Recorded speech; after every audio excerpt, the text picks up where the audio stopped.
या देवी सर्वभूतेषु कात्यायनी रूपेण संस्थिता नमस्तस्यै नमस्तस्यै नमस्तस्यै नमो नमः। जय माता की। आज का दिन शीलवान धन वैभव देने वाली ब्रजमंडल की अधिष्ठात्री माता कात्यायनी को समर्पित है। आज के दिन भक्ति भाव से माता कात्यायनी के व्रत कथा का श्रवण करने से श्रवणकर्ता को धन वैभव पद और प्रतिष्ठा की प्राप्ति होती है। विवाह से जुड़ी समस्या से छुटकारा मिलता है। योग्य जीवन साथी की प्राप्ति होती है। शोक संताप भय आदि सर्वदा नष्ट हो जाते हैं। साथ ही अर्थ धर्म काम मोक्ष की प्राप्ति होती है। व्यक्ति पापों से मुक्त होकर माता की कृपा का पात्र बनता है।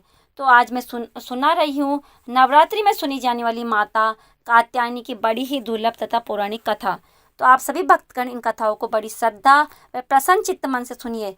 जब पृथ्वी पर असुरों का उत्पात बहुत बढ़ गया था, तब ऋषि मुनियों समस्त प्राणियों को दुष्ट असुरों के अत्याचार से मुक्ति दिलाने के लिए माँ आदि शक्ति कात्यायनी रूप में प्रकट हुई थी। कत नामक एक प्रसिद्ध ऋषि थे। उनके पुत्र का नाम कात्य ऋषि था। इन्हीं कात्य ऋषि के गोत्र में अति प्रसिद्ध महर्षि कात्यायन का जन्म हुआ था। महर्षि कात्यायन माँ जगदम्बा के परम भक्त थे। महर्षि कात्यायन की प्रबल इच्छा थी कि माँ भगवती उनके घर में पुत्री के रूप में जन्म ले। माँ जगदम्बा की उपासना करते हुए उन्होंने बहुत वर्षों तक बड़ी कठोर तपस्या की। माँ भगवती ने उनकी तपस्या से प्रसन्न होकर महर्षि कात्यायन के घर में जन्म लेना स्वीकार किया। आश्विन कृष्ण चतुर्थी को यह महर्षि कात्यायन की पुत्री के रूप में माँ जगदम्बा का जन्म हुआ। जन्म के उपरांत कात्यायन ऋषि ने माता आदि शक्ति की विधिवत पूजा का आयोजन किया। शुक्ल सप्तमी अष्टमी तथा नवमी तक 3 दिन तक उन्होंने कात्यायनी ऋषि की पूजा ग्रहण करके दसवीं को महिषासुर का वध कर दिया था। महिषासुर का वध करने के पश्चात समस्त देव मानव लोकों में माँ दुर्गा की जय जयकार करने लगे। कात्यायन ऋषि की पुत्री होने के कारण यह माताजी कात्यायनी के नाम से विख्यात हुई। इनसे जुड़ी एक दूसरी कथा भी है। इस कथा के अनुसार महर्षि कात्यायन ने सर्वप्रथम माँ कात्यायनी की पूजा की, इसी कारण ये कात्यायनी कहलाई। माँ कात्यायनी अपने भक्त को निश्चित फल प्रदान करती है। भगवान कृष्ण को पति के रूप में पाने के लिए ब्रज की गोपियों ने इन्हीं की पूजा की थी। यह ब्रजमंडल की अधिष्ठात्री देवी के रूप में प्रतिष्ठित है। भगवान श्री कृष्ण ने भी माता कात्यायनी की पूजा की थी। इनका स्वरूप अत्यंत भव्य और दिव्य है। इनका वर्ण सोने के समान चमकीला और उज्ज्वल है। इनकी 4 भुजाएं हैं। माता जी का दाहिनी तरफ का ऊपर वाला हाथ अभय मुद्रा में है तथा नीचे वाला वर मुद्रा में है। बाई तरफ के ऊपर वाले हाथ में तलवार और नीचे वाले हाथ में कमल का पुष्प सुशोभित है। इनका वाहन सिंह है। इनकी भक्ति को परिपूर्ण आत्मदान करने वाले ऐसे भक्त को सहज भाव से माँ कात्यायनी के दर्शन प्राप्त होते हैं।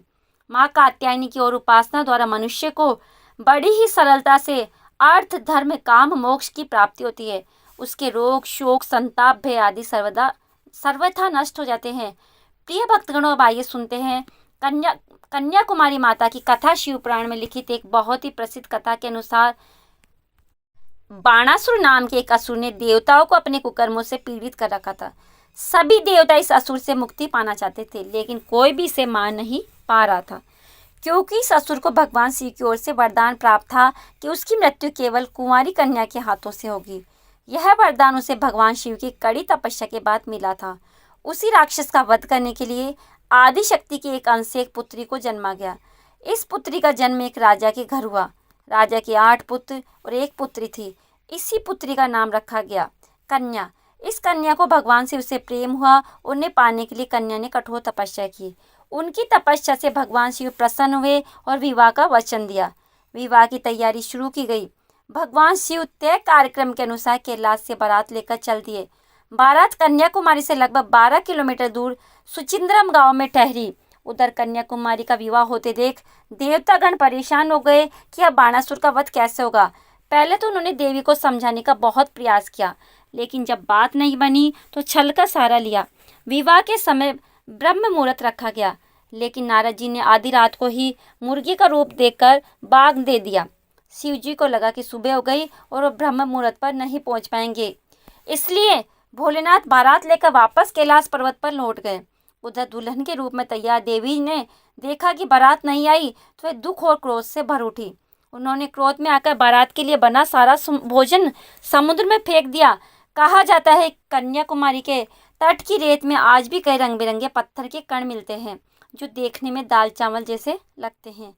प्रिय भक्तगणों, बारात लौटने के बाद देवी कुमारी के दिव्य सौंदर्य की चर्चा बारासत तक पहुंच गई। उसने देवी के पास विवाह का प्रस्ताव भेजा। देवी के मना करने पर वह जबरदस्ती पर उतारू हो गया। तब बाणासुर और देवी में भयंकर युद्ध हुआ, जहां देवी ने चक्र से उसका वध कर दिया। जब देवी ने बाणासुर का चक्र से वध कर दिया तो नारद जी ने और परशुराम जी ने देवी से कलयुग के आखिरी तक वहीं रहने का आग्रह किया और देवी ने उनका आग्रह स्वीकार कर लिया। फिर परशुराम जी ने समुद्र तट पर एक विशाल मंदिर की स्थापना की, जहां कन्या रूप देवी को स्थापित किया गया। मंदिर में देवी की काली पत्थर की प्रतिमा है। इनके दाएं हाथ में एक कमल है। प्रिय भक्तगणों, उन्हें देखने पर ऐसे लगता है कि मानो 16 श्रृंगार में देवी आज भी शिव जी के आने का इंतजार करिए। एक बार प्रेम से बोलिए, जय माँ कन्याकुमारी, जय हो माँ कात्यायनी, ओम नमः शिवाय। अब आइए सुनते हैं माता रानी की दूसरी कथा। माँ दुर्गा को शेरावाली के नाम से पुकारने के पीछे एक कथा भी प्रचलित है। इस कथा के अनुसार भगवान शिव को अपने पति के रूप में पाने के लिए माँ पार्वती ने हजारों वर्षों तक तपस्या की थी। इस तपस्या का तेज इतना अधिक था कि पार्वती माता का गोरा रंग सांवला पड़ गया था। लेकिन तपस्या सफल हुई और माँ पार्वती को भगवान शिव पति के रूप में प्राप्त हो गए। एक बार शाम के समय माँ पार्वती और भगवान शिव एक साथ कैलाश पर्वत पर बैठे थे। तब भी हंसी हंसी में माता पार्वती को शिव जी ने काली कहकर पुकारा, लेकिन वह यह पार्वती जी को बिल्कुल अच्छा नहीं लगा। उन्होंने तुरंत कैलाश छोड़ दिया और वह वन में तपस्या करने चली गई, जिससे उनका गोरा रंग उन्हें वापस मिल जाए। जब वे वन में तपस्या कर रही थी तब वहाँ एक शेर आ गया और उन्हें खाना चाहता था, लेकिन माता की तपस्या को शेर चुपचाप बैठकर देख रहा था। माता रानी ने वर्षों तक तपस्या की थी। उनकी तपस्या खत्म होने तक शेर वहीं बैठा रहा। माता पार्वती की तपस्या को खत्म करने के लिए शिव जी उनके पास आए। उन्होंने माता को गोरा होने का आशीर्वाद दिया। वरदान पाने के बाद माँ पार्वती स्नान करने के लिए गई। जब वो स्नान करने गई तो उनके शरीर से एक और काले रंग की देवी निकली। इनके निकलते ही माता गोरी हो गई। इन काली देवी का नाम कौशिकी पड़ गया। फिर माता पार्वती का रंग गोरा हो गया। इससे माता रानी को एक और नाम मिला, जिसे गौरी नाम से जाना जाता है। अब देखिए, जब माता पार्वती स्नान करके बाहर आई तो अपने तप स्थान पर एक शेर को बैठा हुआ पाया। तब उन्हें ज्ञात हुआ कि यह उनका भक्षण करने आए शेर ने उन्हें अपना ग्रास नहीं बनाया और इतने वर्षों तक उनके समीप ही बैठा रहा। इस तरह वह भी उनके तप में सम्मिलित रहा। प्रसन्न हो वर्षों तक तप में साथ देने वाले शेर को उन्होंने अपना वाहन बना लिया। तब से ही माता दुर्गा का वाहन शेर है और उन्हें शेरावाली कहा जाता है। एक बार प्रेम से बोली, जय माँ दुर्गा, जय माता शेरावाली, ओम नमः शिवाय। प्रिय भक्तगणों, अब आइए सुनते हैं। प्रिय भक्तगणों, उम्मीद करती हूँ आपको ये कथा अत्यंत पसंद आई होगी।